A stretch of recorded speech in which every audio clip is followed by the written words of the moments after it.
Assalamualaikum warahmatullahi wabarakatuh. Saya Laila Matasari, CGP Angkatan 8 Kabupaten Hulu Sungai Tengah, akan memaparkan aksi nyata tentang Mode 1.4 Budaya Positif. Materinya. Jadi ulun di sini akan menjelaskan terkait budaya positif. Kalau di materi guru penggerak, ini ada beberapa materi. Nah, sebelum masuk ke dalam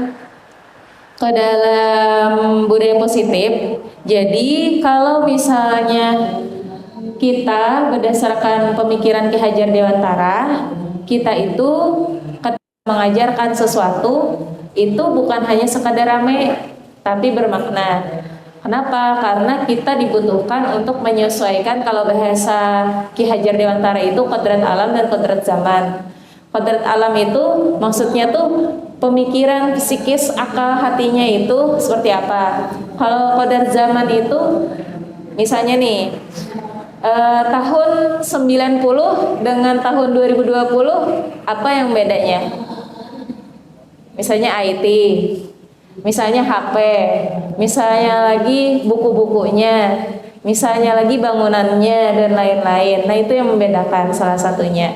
Kemudian ada nilai dan peran guru. Jadi nilai dan peran guru itu intinya adalah kita itu tidak hanya menyampaikan apa yang mau kita sampaikan, tapi kita itu diselipkan ketika menyampaikan misalnya materi tumbuhan misalnya, atau misalnya menghafal di Al-Quran. Hanya sekadar menghafal, tapi kita biasanya diintegrasikan dengan nilai-nilai keislaman. Nah, itu sebenarnya kita sudah menerapkannya. Namun di guru penggerak itu lebih detail lagi, nilai-nilai apa saja yang diselipkan di sana, diajarkan di sana. Nah, hari ini sebelum membahas terkait budaya positif, kemarin kita sudah ada membahas terkait diskusi visi, yang mana Bu Henpian kan semua menempel-nempel di sana. Pengennya tuh anaknya seperti apa? Ya lo, anak-anak itu kada cuma pintar tapi juga berakhlak. Ada cuman misalnya prestasinya banyak tapi juga tetap mengedepankan adab. Nah, itu adalah mimpi-mimpi kita bersama. Nah, lantas budaya positif itu apa? Nah, jadi budaya positif itu ada beberapa poin. Nah, jadi yang pertama itu tentang perubahan paradigma belajar. Yang kita ketahui sama-sama, kata Ustazah Alifa, Ustazah Jumi, Ustazah Runoy, kita tuh ada lagi maksudnya tuh dari kita, tapi kita akan misalnya belajar tentang cahaya. Nanti kita akan feedback ke anak-anak, kira-kira cahaya itu apa. Nanti bukan lagi kita yang berpikir belajarnya di mana, tapi kita yang memberikan opsi ke anak-anak. Nah, kita belajar cahaya di mana ya nyamannya? Oh, saja kita ke bulan aja, misalnya. Atau misalnya, oh saja kita ke lab aja, kita buka misalnya slide-nya apa. Jadi itu semua materi kita sampaikan, apa-apa mau yang disampaikan, tapi kita akan memberikan ruang untuk anak-anak maunya itu belajarnya seperti apa. Kira-kira kalau Bu Henpian bisa memahaminya tuh seperti apa. Kira-kira kalau misalnya materinya itu yang ini maunya kita nilai apa yang mau diselipkan. Nah, jadi itu kita diskusi di sana, diskusi lawan anak-anak. Nah, ini terkait perubahan paradigma. Kemudian disiplin positif. Pian kada perlu membaca slide lah, soalnya panjang. Nah, ulun mau sebelum ke sini, ulun pengen melihat pendapat Bu Henpian, apa itu disiplin. Lah, boleh diambil. Nanti yang disiplin ditempelkan di sini. Disiplin. Menurut Bu Henpian apa? Nah, saja boleh diisur. Disiplin itu apa? Nah, sebutin ya. Nah, saja lebih sebutin ya. Dia lebihan udah pulang udah ulang. Kira-kira disiplin itu menurut Bu Henpian apa? tadi terbuka, cuman kalau kebanyakan bacaan ngantuk kena ya kalau Ustaz. Ulun paham lan pian tapi pian kada paham lan ulun.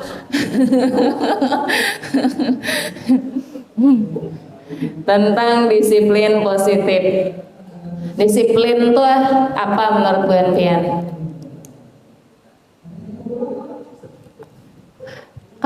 Bila misalnya salah, Kak bujur Kak kada apa-apa. Nanti kalau sudah selesai boleh ditempelkan di sini nih bagian kuning. Kalau sudah selesai sebelah sini, sini saja. Oke, terima kasih saja. Oke, terus disiplin itu apa? Disiplin itu apa? Ustaz, silakan Ustaz. Ustaz Abdul. Ya, silakan saja.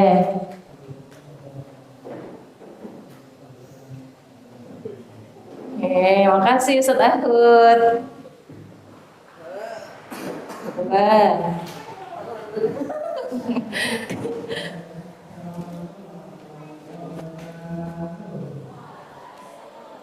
Oke. Terus. Kada melihat nah nyaman kada supan di hati. Silakan saja Sari. Nih, kosong di sini. Boleh. Satu kursi berdua boleh. Pian Pian datang sudah disurungi. Adalah pulpen saja. Disiplin nah kiri tangan ulun. Disiplin menurut Pian apa?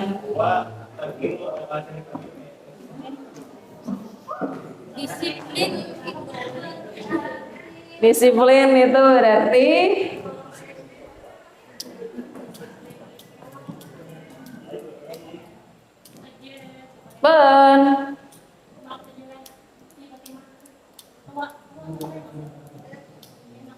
saja IPA sudah. Nah, ketahuan pun dia yang mana.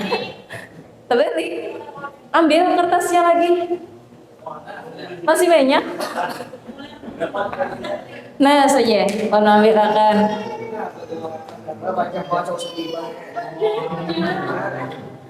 Udah mau, itu kan mau warna biru.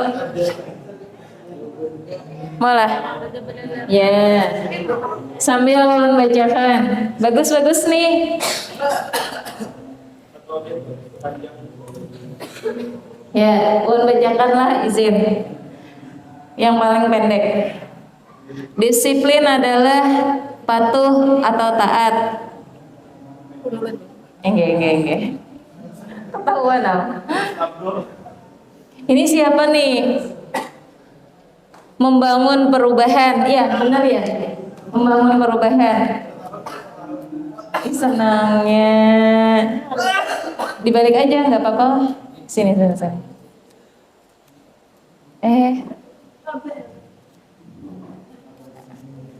Oh, terbalik. Makan izin. Terus di sini ada melakukan sesuatu sesuai waktunya. Tepat waktu, keteraturan dan bernilai, tertata dan beraturan. Disiplin adalah perilaku taat kita kepada aturan, contohnya aturan Allah. Allahu Akbar. Terus tertib, patuh terhadap ketentuan yang ada. Disiplin itu mampu mengelola diri untuk mengatur emosi dan manage waktu, melatih diri menuju diri lebih baik lagi. Disiplin adalah ketika kita melaksanakan sesuai aturan.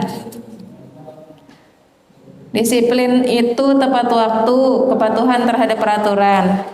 Oke. Sudah? Ada lagi yang belum?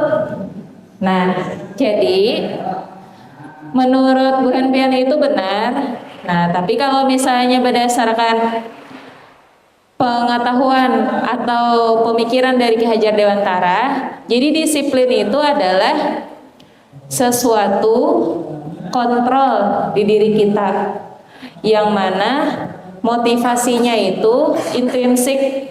Nah, di sini di mana ada kemerdekaan, disitulah harus ada disiplin yang kuat.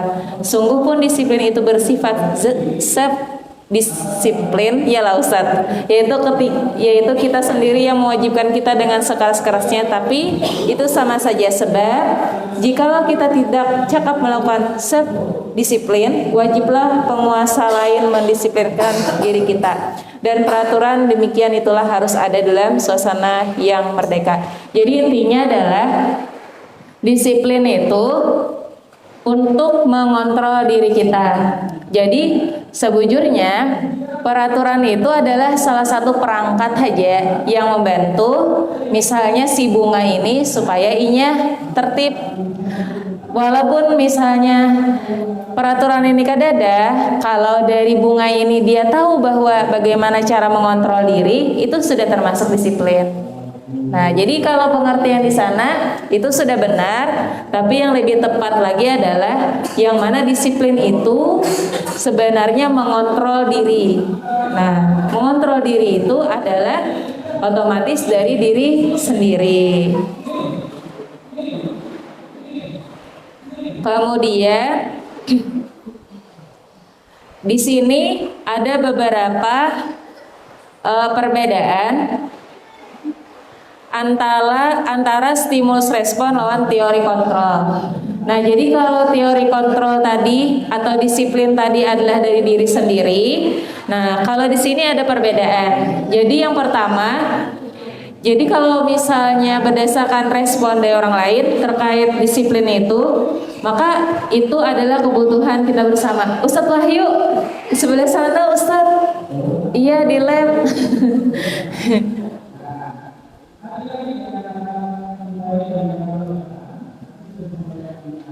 supaya lebih nyaman dipahami antara teori kontrol lawan stimulusnya. Jadi itu ada beberapa pendapat bahwa ketika misalnya kita ingin merubah anak-anak, maka kita kada bisa merubah anak-anak, tapi kita akan bisa merubah anak-anak dimulai dari diri kita sendiri. Makanya kalau anak-anak itu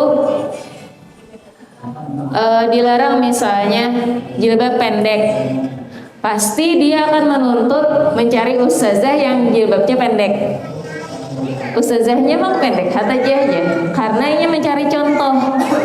Sama misalnya kayak Ustadz misalnya berokok nih, contoh, tapi kan kada berokok. Nah, habis itu kita ada peraturan misalnya dilarang merokok, baik di sekolah maupun di luar sekolah. Tapi ternyata ada misalnya ustadz yang berokok, maka dia akan mencari kayak tameng tuh bang ya ustadz neng itu tuh dia berokok misalnya. Nah, jadi itu mau kayak mencari pembelaan sekaligus kenapa ustadz tuh kada dihukum juga, kenapa jadi ulun yang dihukum. Nah, itu kritisnya anak-anak sekarang. Nah, intinya adalah ketika misalnya kita menerapkan peraturan, maka otomatis ringkasnya adalah kita juga yang memberikan teladan. Nah, seperti itu. Ini kepanjangan.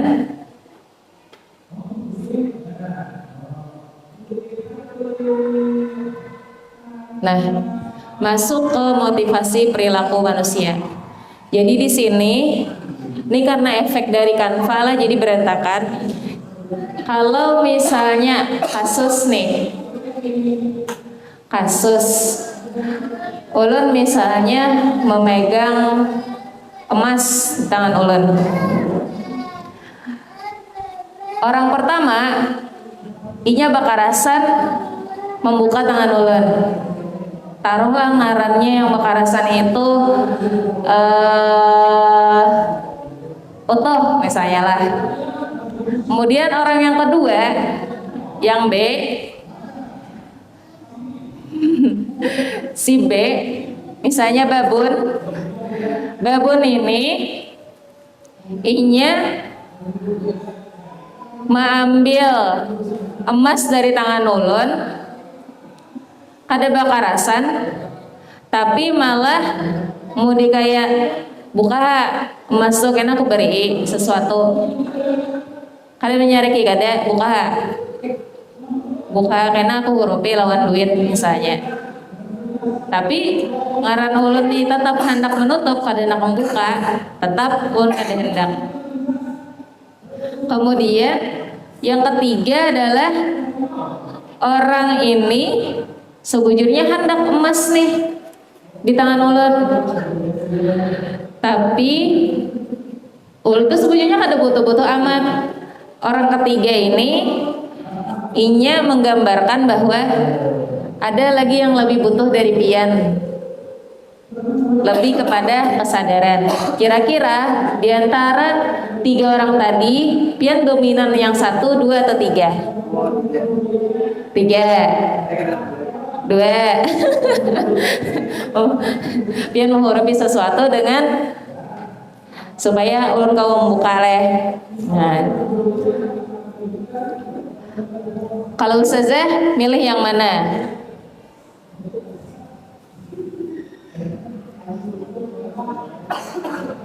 Bakarasan ini pian bila kada muka lah menjaga kan di muka untuk gerbang. Itu yang pertama. Yang kedua pian unjuk kaina ulun ganti yang lebih baik.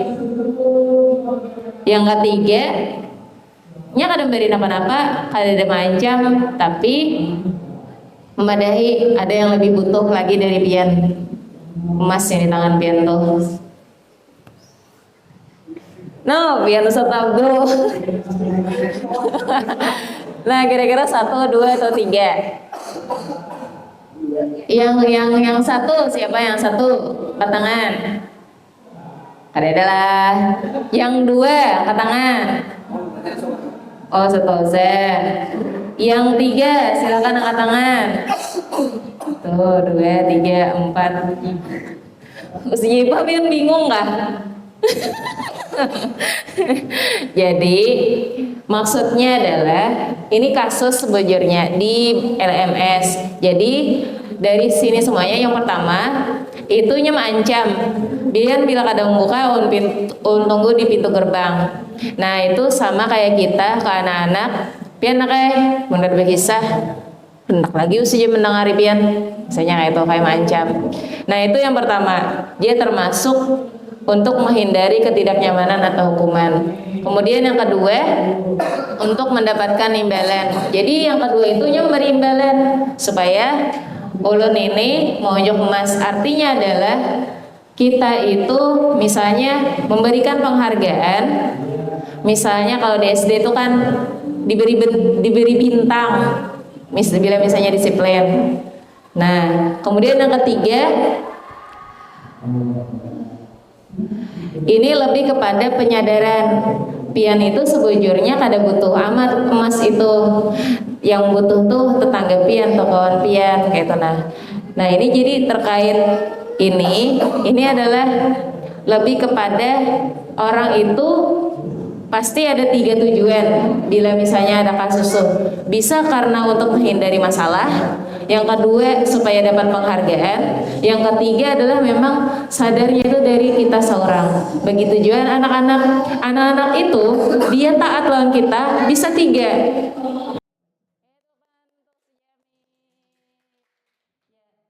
Untuk melakukannya. Jadi iming-iming sebuah hadiah, iming-iming sebuah penghargaan itu sebenarnya adalah sebuah proses yang menyatakan bahwa murid kita itu sebenarnya tidak bisa. Maka perlu kita menyadari bersama dan merubah paradigma bahwa terkait motivasi perilaku manusia itu lebih kepada menjadikan murid kita itu memang mereka menginginkan kesadaran itu sendiri dan memang untuk menghargai diri mereka sendiri. Nah, berbicara motivasi perilaku manusia, tentu ketika misalnya ada kedisiplinan, ada yang disebut dengan hukuman. Nah, jadi dalam paradigma hukuman konsekuensi ternyata ada yang membedakan, yaitu yang disebut dengan restitusi. Nah, lantas apa secara umumnya perbedaannya? Jadi kalau hukuman itu lebih kepada murid itu menjadi belajar menyembunyikan kesalahan. Sedangkan kalau konsekuensi, itu murid taat terhadap peraturan karena memang ada konsekuensi. Kemudian berbeda dengan restitusi.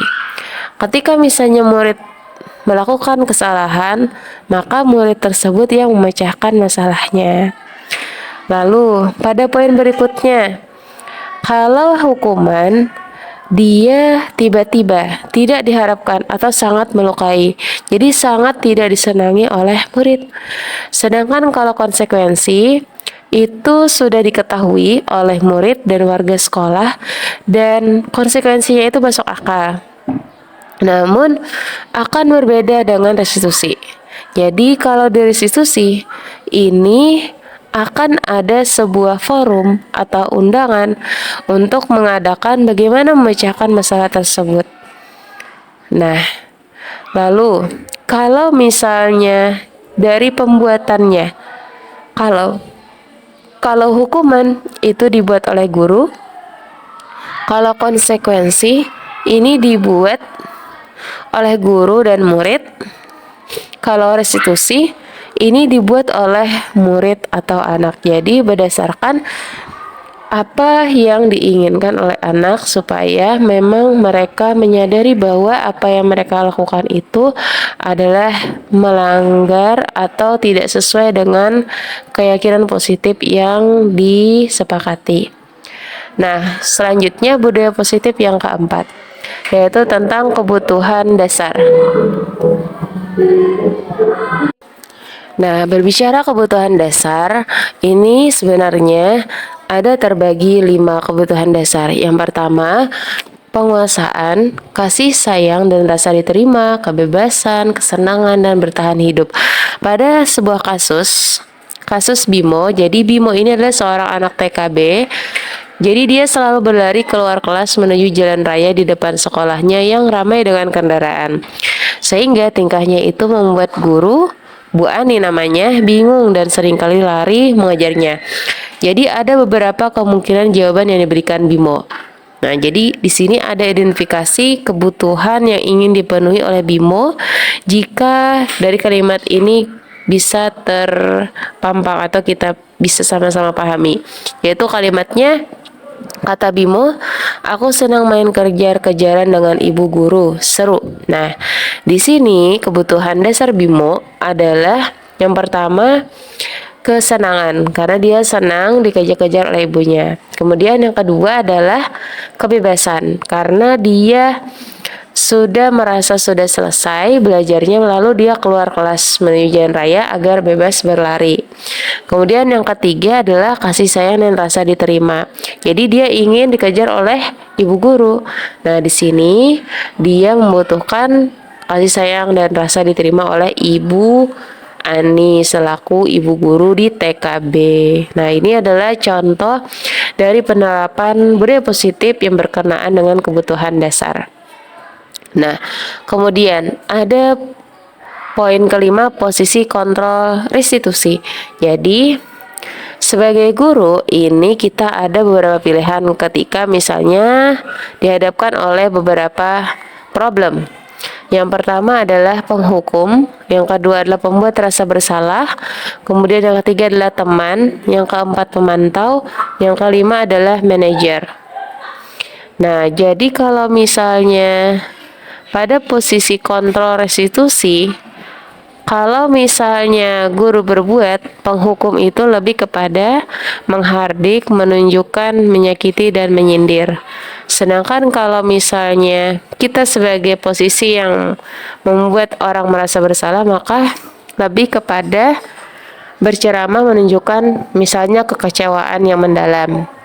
Nah, kalau misalnya perilaku kontrol positif, misalnya kita menjadi teman, maka kita akan membuatkan alasan-alasan untuk murid-muridnya. Nah, jadi bagaimana ini.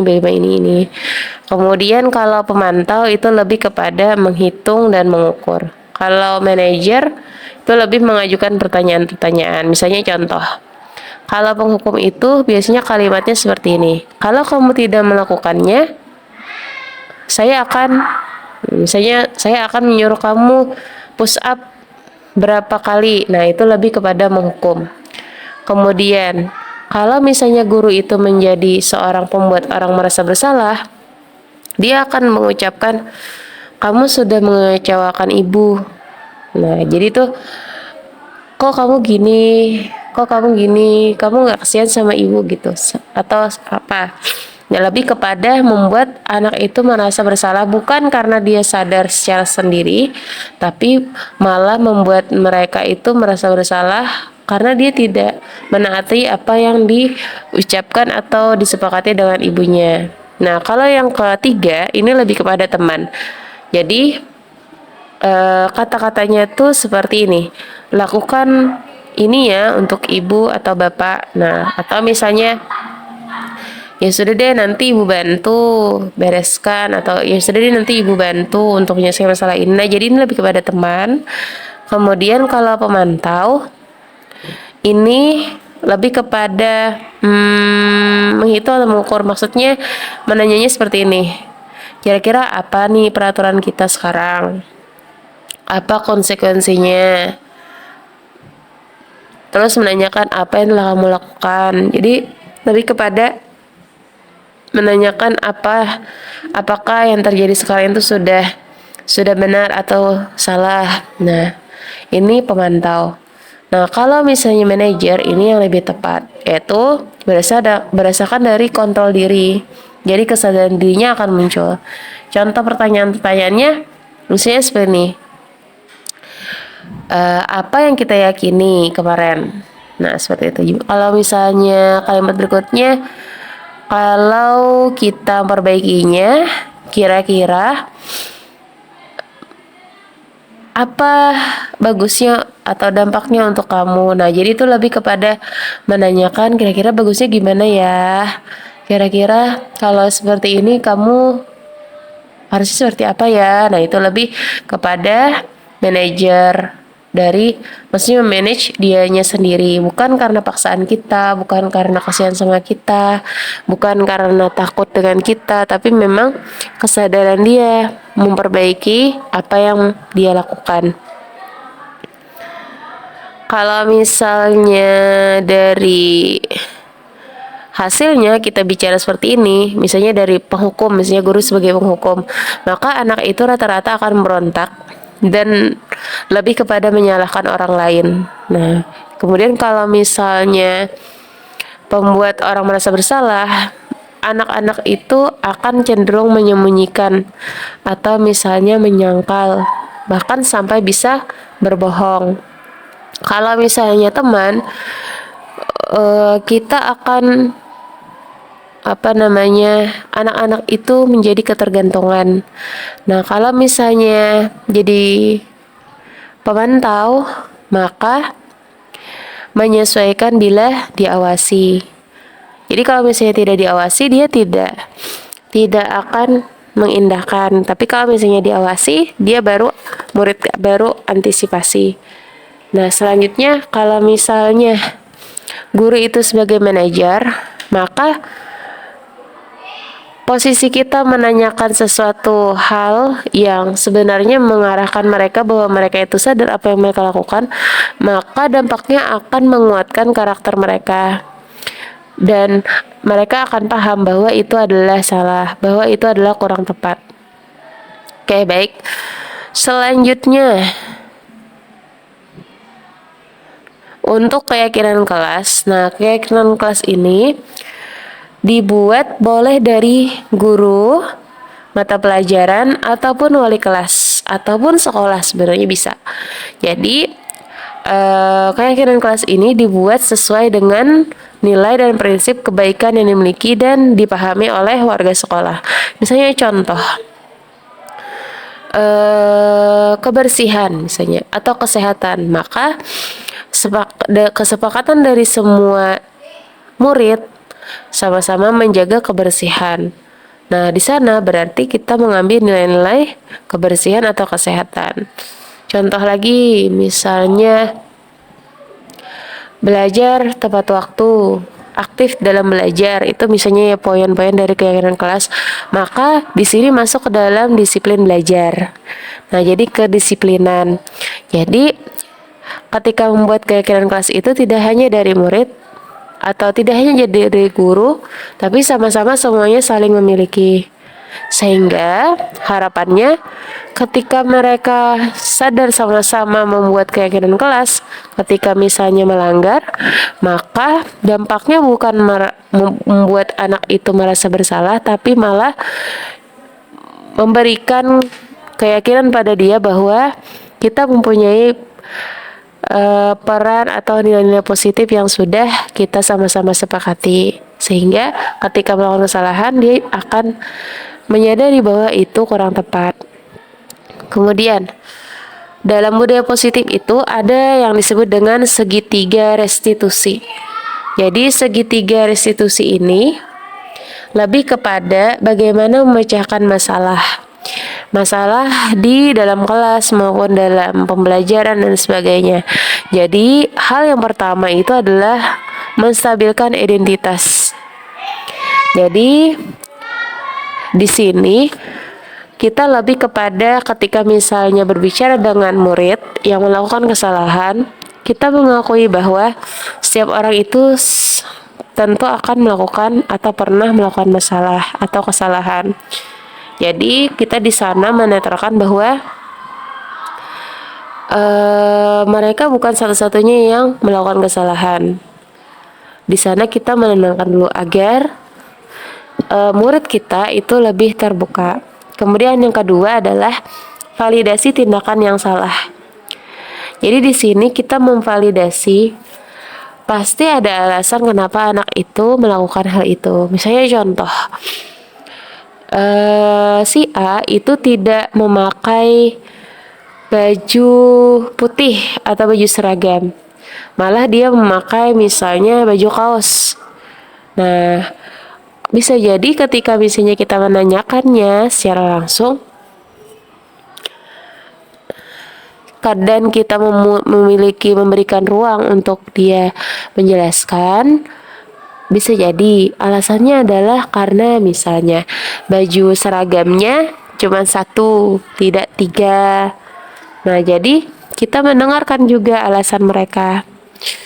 Kalau misalnya murid kita atau siapapun, misalnya guru atau siapa, kita mendengarkan apa alasan mereka. Jadi tidak menutup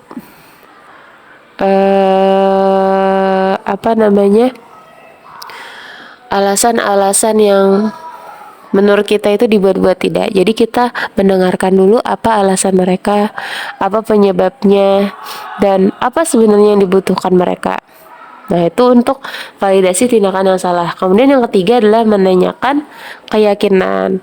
Nah, jadi di sini ditanya nanti keyakinan kelas kita apa yang sudah disepakati. Nah, kamu ingin jadi yang kayak gimana nih niatnya atau tujuannya. Jadi kita tanya, bukan kita yang menyalahkan, tapi kita memancing-mancing, maksudnya menanyakan sesuatu yang mengarahkan bahwa ini kamu sudah melanggar keyakinan kelas sebenarnya. Nah, hampir sama dengan membuat mereka merasa bersalah, cuman kita lebih kepada pertanyaan-pertanyaan yang mana membuat murid itu bisa berpikir, ada kesempatan berpikir bahwa oh ternyata mereka salah, oh ternyata ini kurang pas gitu. Baik, di sini ada kasus 3. Jadi di sini Ibu Dani itu sedang menjelaskan pelajaran bahasa Inggris di papan tulis. Namun beliau memperhatikan bahwa Fajar malah tidur-tiduran dan tampak tak acuh pada pelajarannya. Jadi Fajar coba jawab pertanyaan nomor 3, kata ibunya. Maju ke depan dan kerjakan di papan tulis, kata Ibu Dani tadi.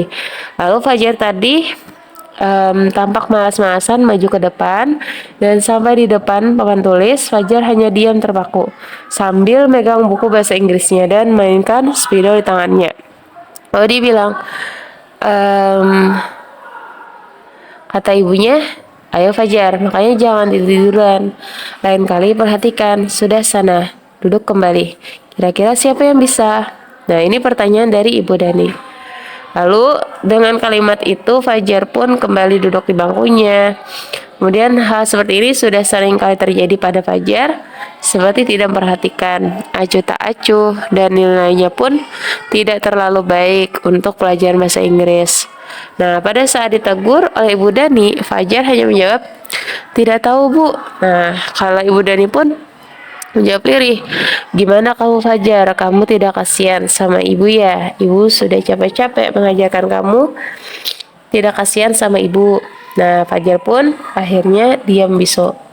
Kira-kira dari kasus ini apa yang bisa kita pahami?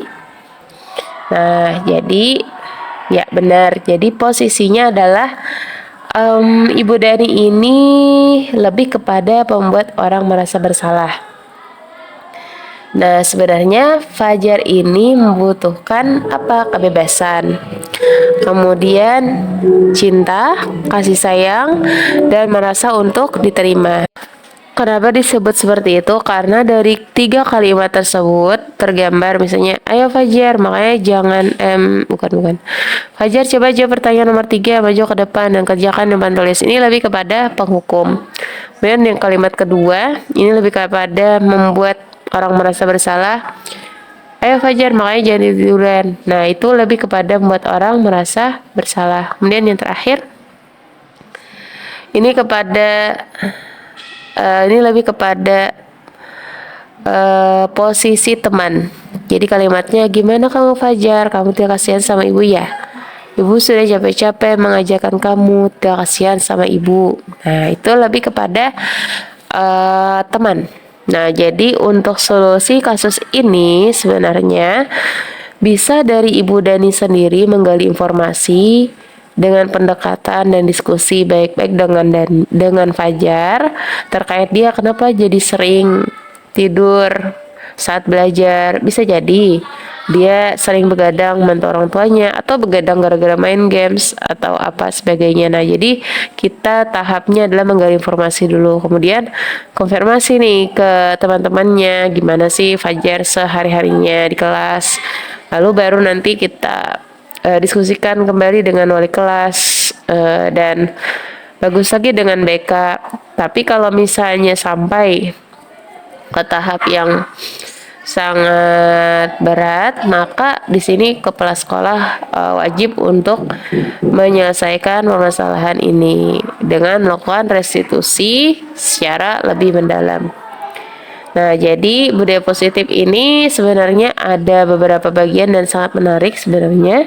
Jadi yang pertama kita sudah bahas terkait perubahan paradigma belajar, kemudian disiplin positif, motivasi perilaku manusia, kebutuhan dasar, posisi kontrol restitusi, keyakinan kelas, segitiga restitusi. Nah, ini sebenarnya walaupun cuma 7, kalau diterapkan di kelas-kelas dan di sekolah maka akan menimbulkan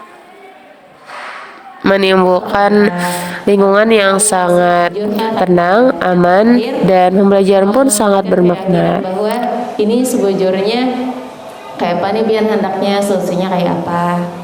Nah, inilah terkait budaya positif.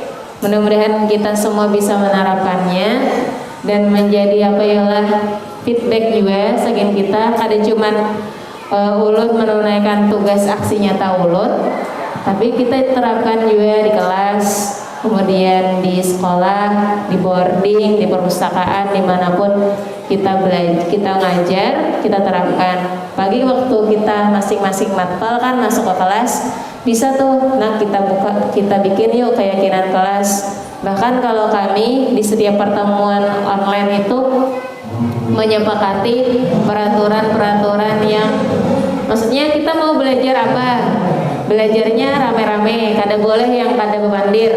Nah, itu peraturannya. Karena peraturan minggu depannya beda lagi keyakinan kelasnya. Jadi keyakinan kelas itu kada harus sebulanan atau setahunan itu aja, tapi bisa diperbaharui sesuai dengan kebutuhan di kelasnya kayak apa, biar mengobservasi atau mengamati anak-anak. Atau misalnya di boarding kayaknya kurang ini nih, diperbaharui lagi. Jadi ada ruang diskusi untuk anak-anak. Itulah satu saja, terima kasih atas perhatiannya. Jazakumullah khairan katsiran. Wassalamualaikum warahmatullahi wabarakatuh. Barak jam 4.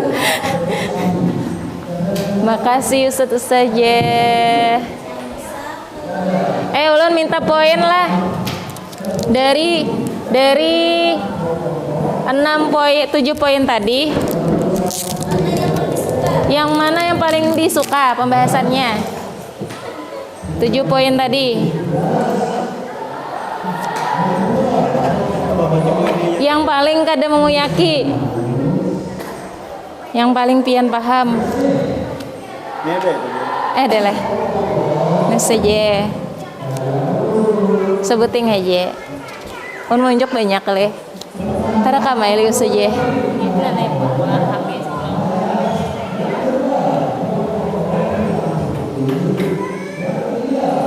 Terekam kah kada nih? Iya lah.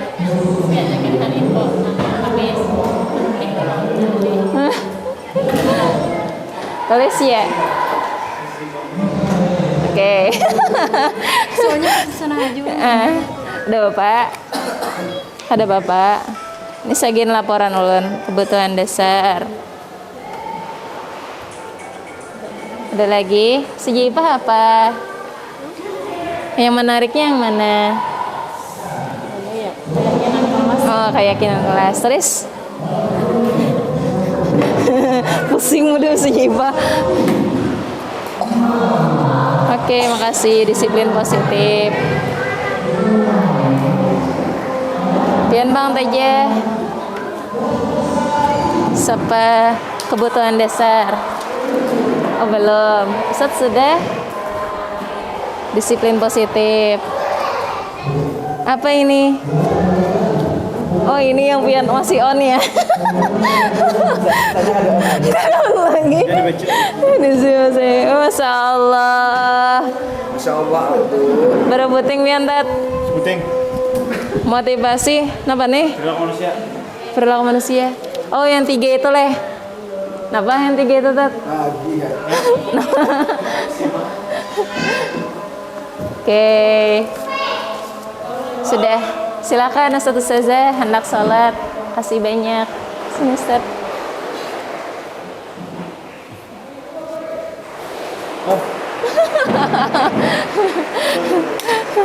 Thank you.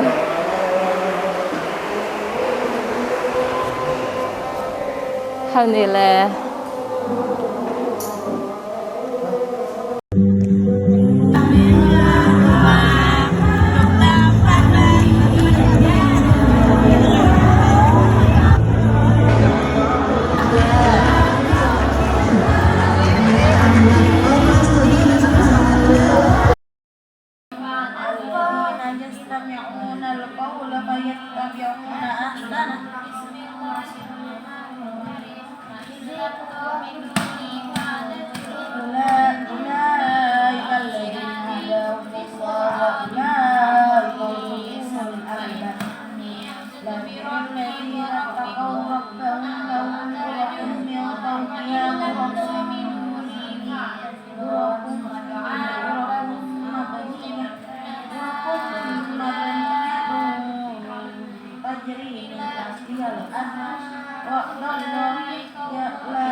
Nah, selanjutnya adalah closing statement tentang budaya positif.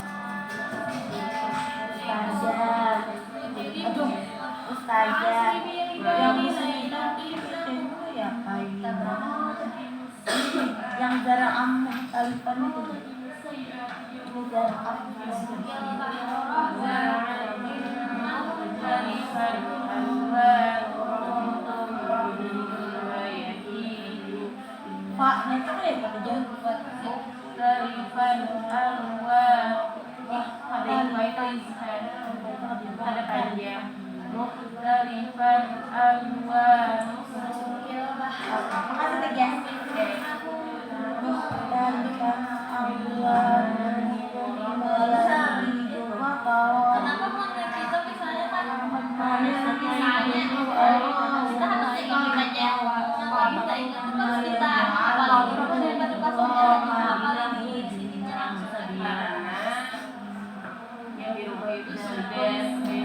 kuat akhlaknya dibandingkan yang di sini. Walaupun kan pas di sini sudah lancar nih, pas lagi soal ternyata yang diingatnya yang sebelumnya, karena memang mulainya itu lebih diingat karena mengulang-ulang, bukan karena cepat punya hafal, karena cepat hafalnya mengulang. Beda kalau dia mau ulang-ulang, di rumah kan santai, kayak bisi-bisi. Jadi di rumah itu karena pas kesininya kan lebih nyaman belajar di sesuatu dibanding yang di sini ada spot. Buat kalau di sini misalnya ada spot langsung hafal, tapi dia lebih nempel di rumah. Karena di rumah tuh kan untuk videonya, pagi, fast. Kalau di sini nih, ayat-ayat yang di sini cepat, biasanya kan nanti video lagi kira esok. Jam yang terakhir apa ya? Iya, mungkin ada masa tak kerajaan, ada ingat pulang.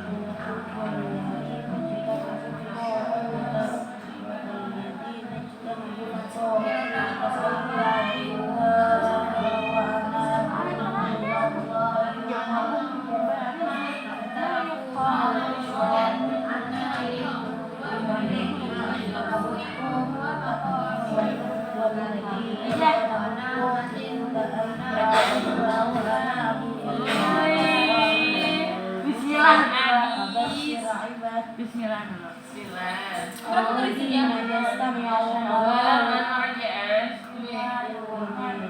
الذين يستمعون القول فيتبعون أحسنه أولئك الذين هداهم الله أولئك هم أولو الألباب أفمن حق عليه كلمة العذاب أفأنت تنفذ منا أفأنت تنفذ من في النار أفأنت تنفذ في أفأنت تنفذ من في النار أفأنت تنفذ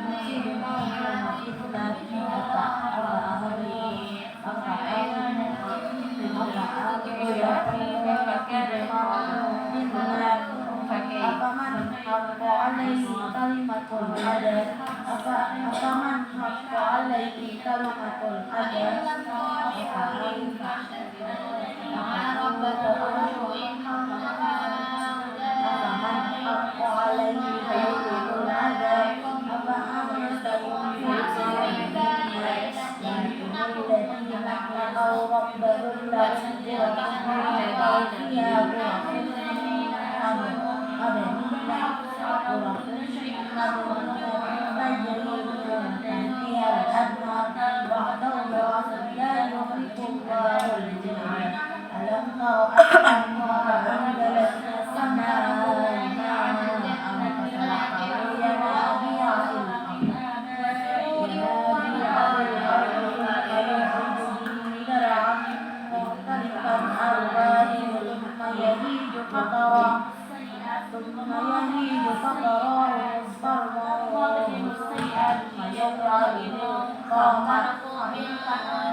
Arsh كلها من ألقيه على من يشاء من عباده يؤمر بها يوم الطلاق يوم الطلاق يوم هم بارزون لا يخفى على الله منهم شيء لمن خلق واليوم لله الواحد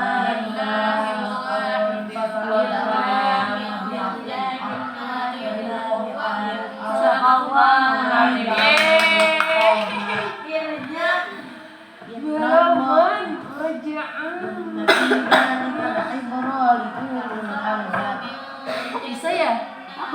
Bisa ya? Gimana perasaannya?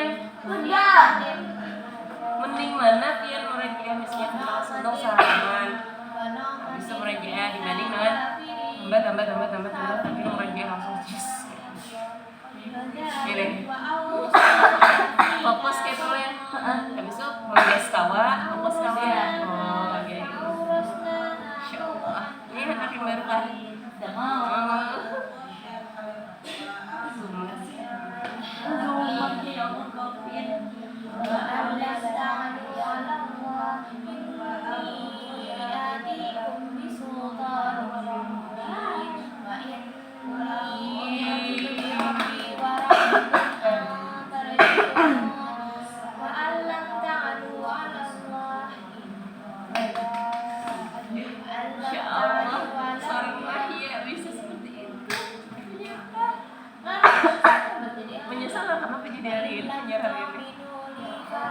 Ada sih, masih ada terlambat, masih ada satu semester.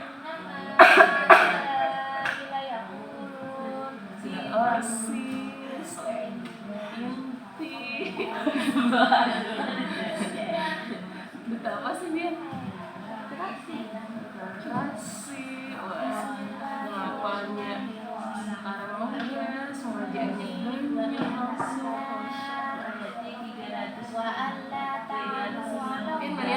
Niatlah merajahnya yang bakal sakit hina. Iya.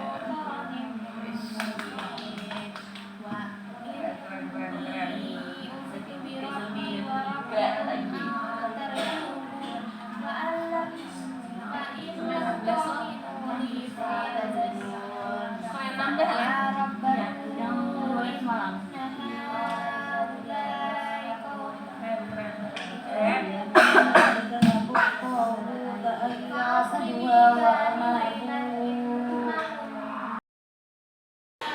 Kita jenguk Ara dan Denis. Mau apa atau tidak ya? Apa itu? Boleh. Sudah sampai mana? Wih, keren. Kamu sampai mana? 16. Berapa baris hari ini mau urut wajah atau mau hafal? Dari sini sampai sini. Dari mana? Dari sini sampai sini. Sudah sampai mana nih yang ini? Oh, mantap, keren. Oh, nyetor keda. Oh, yang cari dulu. Oke, siap. Hah? 9A sana lurus. Di samping tangga, Tat. Samping tangga.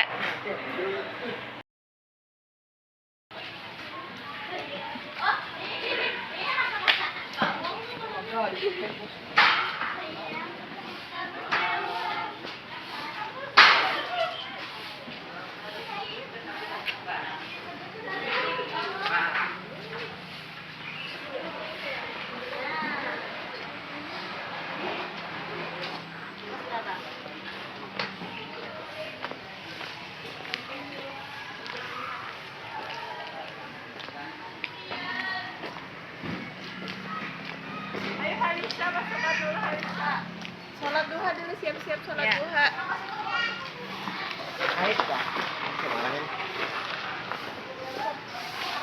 Hai, mau sholat duha ya? Silahkan sholat duha. Berapa orang lagi yang belum hadir? Tahu tidak mengetahui. Kenapa? Enggak kok, enggak apa-apa.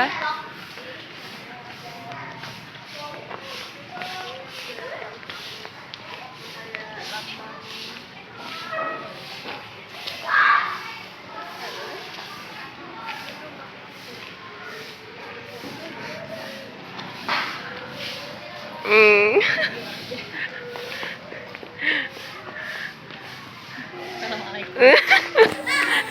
Masalah. Semalam sekalinya Hmm.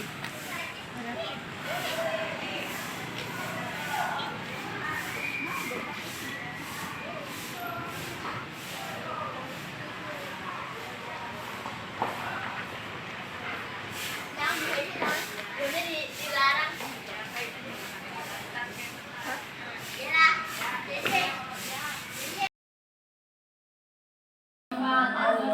الذين يستمعون القول فيتبعون أحسنه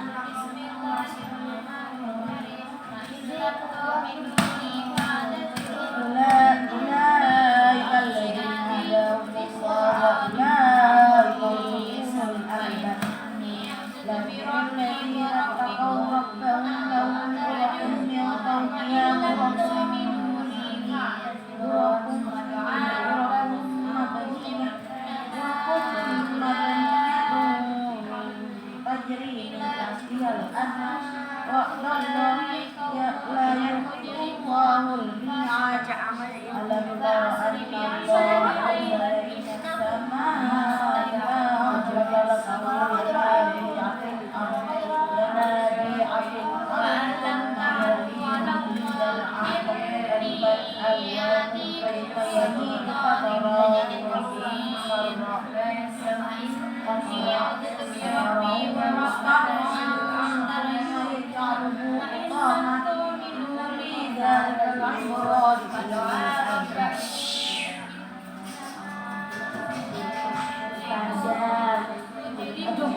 Ustazah yang di sini itu ya kayak yang Zara Ammah Talifan itu ini Zara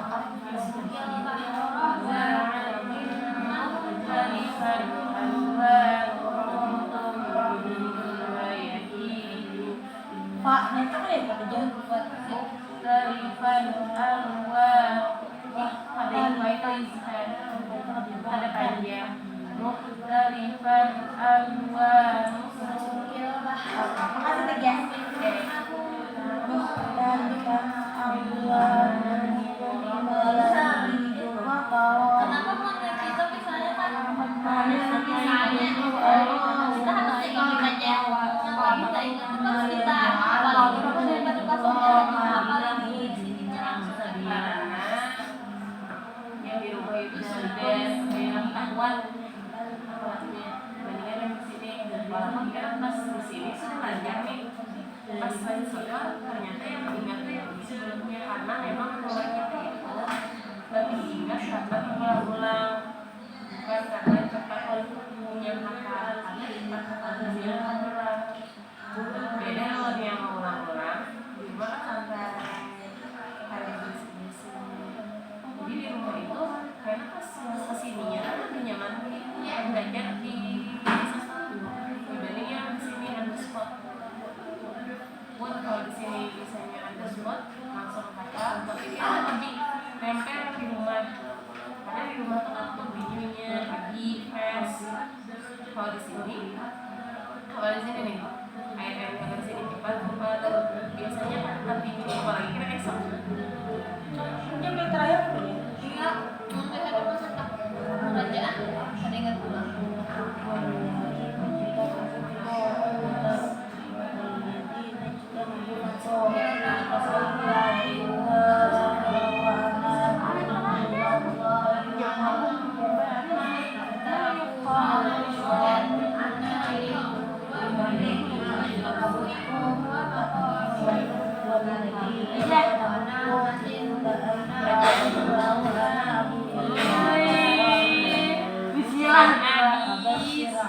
Bismillah dulu. Bismillah. Orang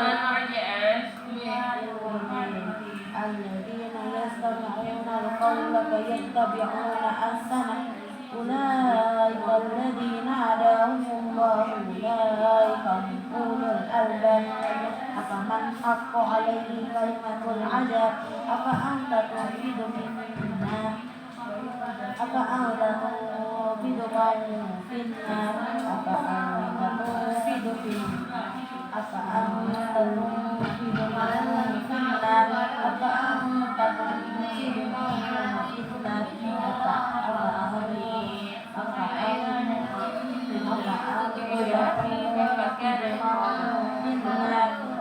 Afaman haqqa alaihi kalimatul adab Afaman haqqa alaihi kalimatul adab Afaman haqqa alaihi kalimatul adab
Bisa ya? Bisa ya? Gimana perasaannya? Mending mana pian mereka misalnya kenal senang salaman. Habis itu mereka dibanding dengan tambah tapi mereka langsung yes. Gini. Fokus kayak dulu ya. Habis itu mulai kawa, fokus kawa. Oh, oke. Insyaallah. Ini anak yang baru lah.